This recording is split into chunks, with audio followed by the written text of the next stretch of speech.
A mis 12 años de edad estuve a punto de ser atropellado por una bicicleta. Un señor cura que pasaba me salvó con un grito. ¡Cuidado! El ciclista cayó a tierra. El señor cura, sin detenerse, me dijo, ¿ya vio lo que es el poder de la palabra?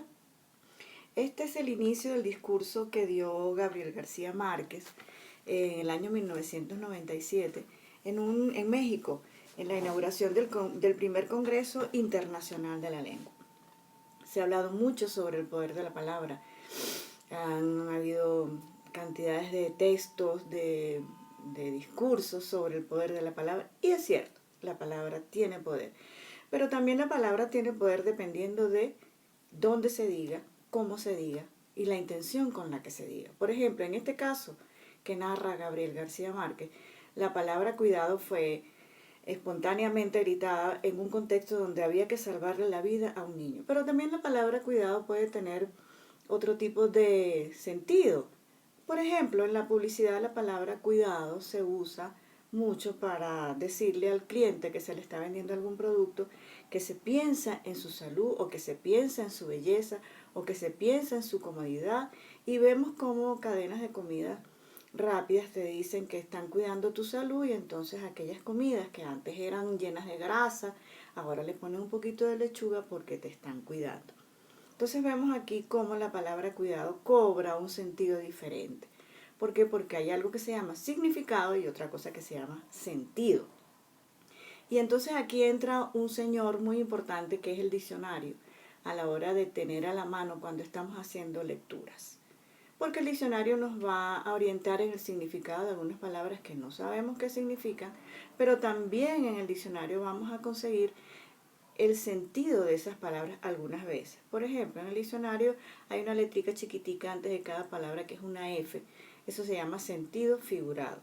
Sin embargo, como lo dice Gabriel García Márquez en su texto, que recomiendo que lo busquen, se llama Botella al mar, al dios de las palabras, lo pueden googlear. Allí él dice cómo una misma palabra puede tener un sentido diferente en diferentes partes del mundo y de diferentes formas. Por ejemplo, de donde yo soy, de Coro, Estado Falcón, Venezuela, tenemos una expresión que para saludarnos una vez que nos vemos la primera vez, aunque sea en la mañana, al mediodía, en la noche, que ¿cómo amaneciste? Eso no creo que se dé en otra parte. El que es de Venezuela, el que es de Coro, sabe que cómo amaneciste no es si te acabas de levantar, sino cómo estás. También hay otra expresión muy venezolana que es la expresión Dios te bendiga. Nosotras las madres no podemos empezar el día sin decirle Dios te bendiga a nuestros hijos, aunque no nos pidan la bendición. De hecho, yo estoy en un grupo de WhatsApp con mis hijas y todos los días les digo Dios me las bendiga, y eso es como una liberación para las madres venezolanas.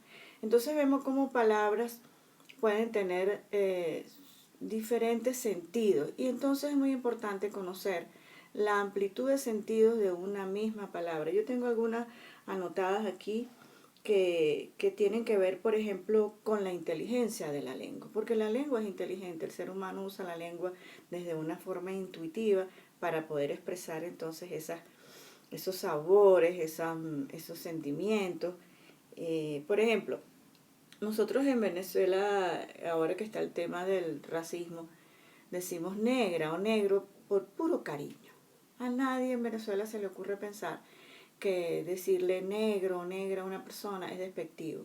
No hay nada más hermoso que una pareja que se diga, mi negra, bella, ¿cómo amaneciste? Mi negro, ¿cómo te sientes? Esas son expresiones de cariño. Así también hay palabras que nos llevan, que nos recuerdan cosas hermosas o cosas malucas de nuestro pasado reciente o viejo.